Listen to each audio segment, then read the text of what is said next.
All right, welcome to the Solidworks introduction video. The goal of this video is to give you a brief overview of Solidworks, which is a three-dimensional CAD software, and to show you steps that can help you create your first part. So first off, we're going to find Solidworks on the desktop. It's on the top left here with the red box. Double-click it and it will open. Here we go. And the first thing that we're going to do to get started with is create a new document. So I'm going to select that on the top. Now in SolidWorks and in CAD software, typically there are three different types of documents. There are parts, which are the individual pieces that will make up a larger object. An assembly, which is when you put together parts to make something bigger. And a drawing, which is basically a blueprint. And that's something that you would use once you've created your parts and made sure they fit together in your assembly for someone to, in this case you, most likely, to build something out in the shop. Okay, so we're going to select part and click OK, and we're going to get started with that. Okay, so the example that I'm going to show you here, we're actually going to be creating a bolt. I'm going to quickly go and find mine. Let's see if I can find it quickly. And actually, if you just look right here, this is what we're going to be making in just a minute. So it's going to have a hexagon or hexagonal shape on the very top, and it's also going to have a cylinder that's sticking out from that. So that's what we're going to make. Okay, so here we go. The first step is we're going to click around the toolbars on the top. The main toolbars that you're going to use are the Features toolbar, and in this case we're going to be learning how to create three-dimensional objects using the Extrude button, and the Sketch toolbar, which is how to just draw on a two-dimensional plane. So we're going to start off by selecting Features and including Extruded, Boss, or Base. The first thing it asks us is which plane we're going to be drawing our two-dimensional sketch on. In this case, it's not terribly important, but as you're creating assemblies that have a lot of different parts, it's helpful to think about how that part is going to be oriented in the assembly. It'll make your steps a little bit easier in the future. Okay, in this case, I'm going to have my bolt, the top of the bolt flat or parallel to the top plane. So I'm going to select the top plane, and you'll see that it's rotating the plane, so I'm looking down on that plane. And then you'll also notice that when I selected that, it automatically got out of the Features toolbar and into the Sketch toolbar. In this case, I'm going to sketch a polygon. I'm going to sketch a hexagon. And there's information once I select that on the left-hand side. So I want a hexagon which has 6 sides, but I could also do other things like octagons or whatever. And I'm going to start by selecting, I'm going to start in the origin here, clicking and dragging to make the approximate size of the polygon.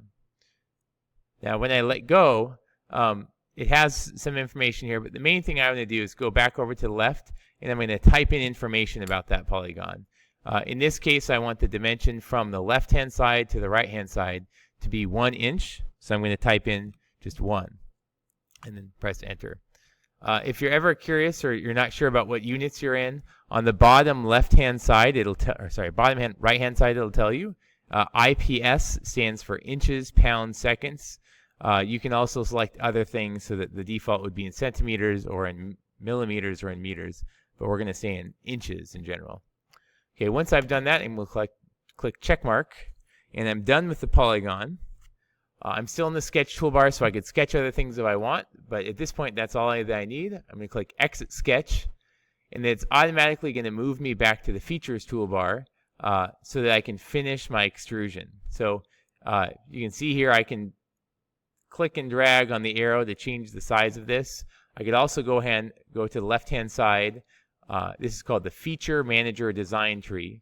I can go in there and I can type in how tall I want this piece to be. So in this case, I want it to be 1/4 of an inch or 0.25 inches tall. Press Enter, and there it is. Once I'm done, I click check mark, and that first part of the part is done. I'm going to use a little mouse trick here to move this thing around so you can see what the three-dimensional part looks like. All right, there we go. The next thing that we're going to do is draw another sketch, but this time it's going to be on the object that we've already made, and we're going to extrude another piece off of that piece. So I'm going to go back to the top left, and I'm going to click Extruded, Boss, or Base. it says, or it asks me to select a plane or planar face or an edge on which to sketch this cross section. So I'm going to select the bottom part of this here. And then next I get this, I'm now in the sketch toolbar. It automatically moved me over to that. I'm going to select a circle to sketch. And another trick here, just to make sure that I'm drawing my circle where I want to be, I'm going to click my view mode, and I'm going to click the bottom plane so that I can look perpendicular to the surface. Okay, I'm still sketching a circle, so I'm going to click at the bottom or click at the origin and drag and then release. And if you look on the left-hand side, there's an option for typing in how large you'd like this to be. In this case, it's asking for the radius, and I'd like the diameter to be 0.5 or half an inch, so I'm going to type in 0.25 inches for the radius. Also, just a quick note, I could type in it as a fraction, 1/4 of an inch. It'll already turn into a decimal for me. Okay, that's what I want, so check mark.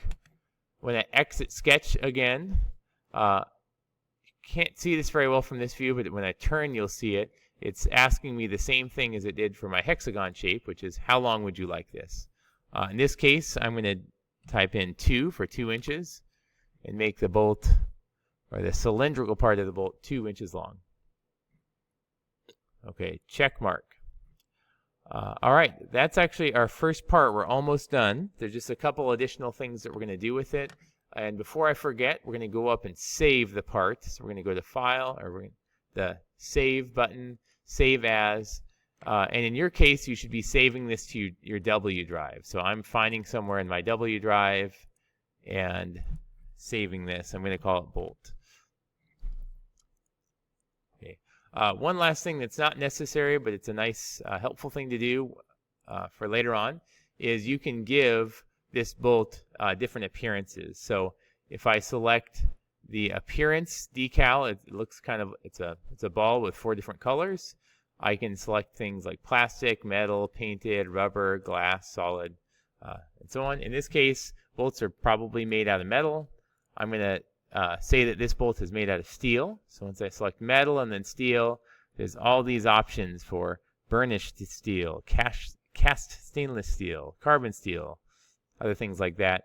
I'm just going to choose one of these, polished steel, drag it all the way over to the name of the bolt in the Feature Manager design tree. Let go, and you'll notice that the appearance of the bolt changed. Okay, I'm going to click Save one more time. And that's the end of the first tutorial, just how to make a part in SolidWorks.